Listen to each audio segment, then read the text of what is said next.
they're dying for a winner, man. The whole you think about the surrounding states, Indiana, West Virginia, to name a few. Kentucky. Kentucky, they all want the Reds to dominate. They're all Reds fans.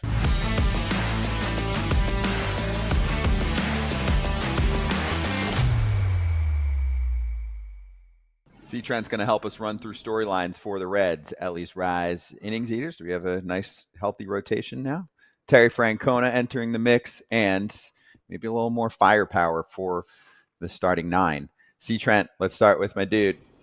Can Elly De La Cruz take the next step since he led the league in stolen bases, but also in strikeouts? Because he was a star last year. Can he take another step to become a superstar, top 10 player in the sport?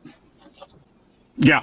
I mean, that's a simple answer. Like, there's certain guys that you just don't question anything. I used to say about Joey Votto that, you could tell me anything about Joey and I'd believe it.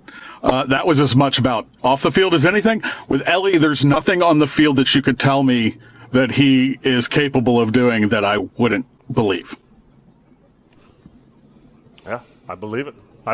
Something they struggled with. Innings. They're eating it. They need to eat innings. And some of it has to do with how the pitchers are brought up. Some of it has to do with the fact that there was injuries. They bring in Brady Singer. Are we going to get somebody else that's going to gobble innings up? I think the hope is Nick Martinez, who's a guy who was kind of back and forth between the rotation and the bullpen last year. But when at the end of the year, when it was said, hey, we're giving you a shot because they didn't have really any other chances, he became a $21 million player. Nick Martinez was just phenomenal last year. I think really when you look at it, he is one guy that if you look at what he did last year, and especially if you take out the first couple starts when he was like, hey, we're going to keep you here until people get ready. And I think it was like Nick Lodolo to get healthy and some of those other guys. If you take those starts away and just do everything from May on, he was phenomenal. And I think he can follow that up and do it for a full season. It's a guy who knows what a major league season is like. He's been through them, not necessarily as a full-time starter, but is certainly a big part of it. And so, yeah, you guys are right. Like that's the thing this team has been looking for Todd, since 2012. You guys, I think, used 5 pitchers for 161 games. You had to use a second one for a doubleheader rain makeup game, and that was the only one out of the top 5 that didn't make every start. I don't see that happening, but it's been since then that you're just looking for innings, and come September, it can be pushing guys too soon. Now, luckily last year, I think one of the big things was they had a guy ready who was probably a little ahead of anybody's expected schedule, and Rhett Lauder.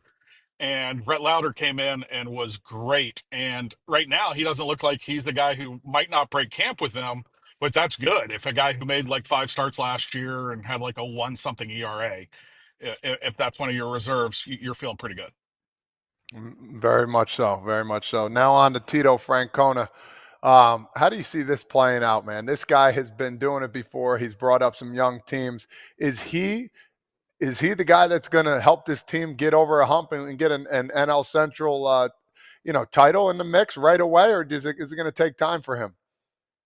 Again, I mean, I hate to do this and sound like I'm like kissing Todd's butt, but it reminds me a lot like Dusty, right?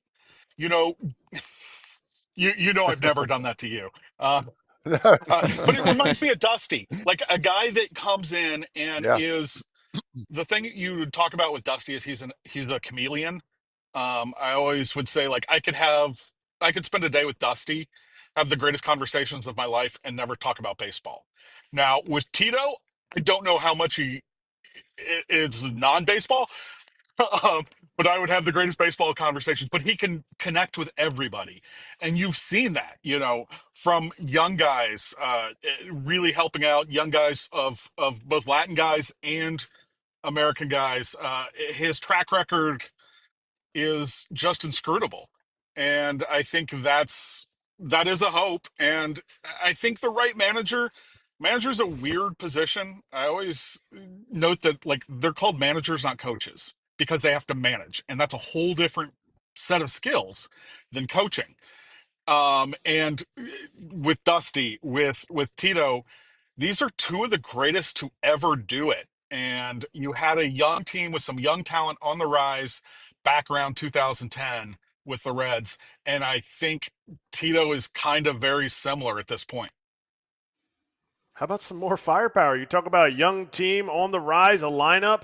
We don't have Todd Frazier. We don't have Joey Votto. We don't even have a aging Brandon Phillips. Like, we have Matt McClain this year, Edwin Encarnacion Strand, like TJ Friedel, Elly De La Cruz. Is there more firepower in this lineup this year than last year, just with those guys being healthy? With Matt McClain, I mean, McClain is one of those guys. You guys have all played with guys that you're just like, not the flashiest, but just gets things done. And Yep. Matt McClain is a ball player, right? And you can never have too many ball players. And they missed him last year.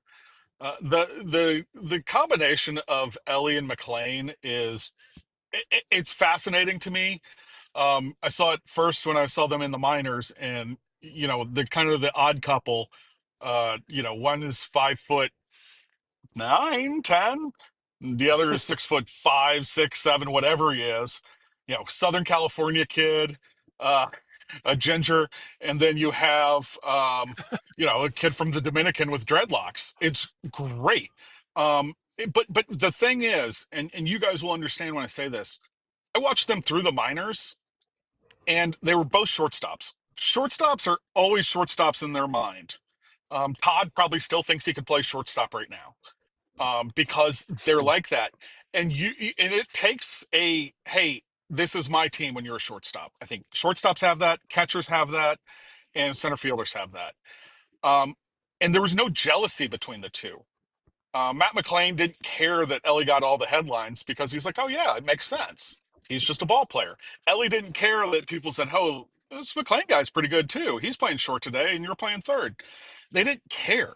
And I talked to also like some veterans who were their teammates, and they said that was the beauty of it. When they were like in AAA, you talk about some longtime big leaguers, and they saw it. They know these things, and that's huge, and that's tough to. Missing McClain last year was huge. That's the difference between a disappointment and a playoff team last year for me. Yeah, a lot of people felt that way. I switched my prediction before the season started once McClain went down. C. Trent, thank you for joining us. Safe travels back on the road. Thanks for pulling over for us. Appreciate you, man. We'll catch you soon, okay? My bad. Sorry, guys. No, you're good. You're good. Next hey, one's perfect free. quality. Todd Father, you played for the Reds. They Yeah. like you there. What do you got? What do you got on this? They're dying for a winner, man. The whole you think about the surrounding states, Indiana, West Virginia, to name a few. Kentucky, they all want the Reds to dominate. They're all Reds fans. They're right now. They're on the caravan. I got talking to Jose Trevino. He's like, dude, this is incredible. All the places he's never heard of on a Reds caravan. I did it 5 years straight. Mm-hmm. You're going to different, Podunk, Ohio's, Kentucky's, West Virginia's, Indiana's, and you're like, 100 people live in this 10-mile radius town, and they're like, come on, man, we want you there. Yep, we got this, and like, we got you. We're like this and that. We make the playoffs, nothing happens. It's just one of those places where they'll be upset, but at the same time, they still love you, and they're like, it's not that what have you done for me lately attitude, but it's like, we're still rooting for you. Come on. The Reds life, Red land, and I love those people, and that's why I love playing there, because they took the downs and the ups, but they were even keeled and they understood. But it's time now. Win and find a way to get in the playoffs, and anything can happen in the playoffs. I think they do. I think they do. Health is the biggest concern. They had a lot of guys that were injured last year. If they could stay somewhat healthy, I think they do have an opportunity to do some damage in that division. Okay. I like them. Yeah. Don't do that. What? You were either in on somebody or not. And you're winning the World Series in 2025. Don't say that. But can they make the playoffs? Absolutely. They have a super high ceiling for their pitching staff. Lodolo is nasty. Brett Lauder showed some stuff. Brady You know how Singer's tall gonna give Lodolo is? he's a monster. He's a monster. And what he can do from the left side, dudes that I've talked to that faced him on the Phillies, he dominated the Phillies. Like remember Nick Martinez talked about him? 2 or 3 straight, like 10-plus strikeout games against him. He's nasty. You have that potential. Hunter Green took a huge stride last year, staying healthy. There's some dudes that are Charmin out there. Like Abbott. Oh my God. Got to get after it. Andrew Abbott was looking Rookie of the Year style. So you sit there and you go, they have the makings of it. On paper, for sure. I think their lineup is almost a World Series lineup. Sneaky. Maybe I'm Sneaky good. maybe I'm off on that, but you have an MVP candidate in Elly. You have another one in McLean. And TJ Friedel just drives in all the runs. Hey everybody, be sure to like and subscribe for more content. We're back here every weekday, all year long, so do not miss an episode. The videos are coming in all day. Here's another video you might enjoy. Baseball the way it should be covered.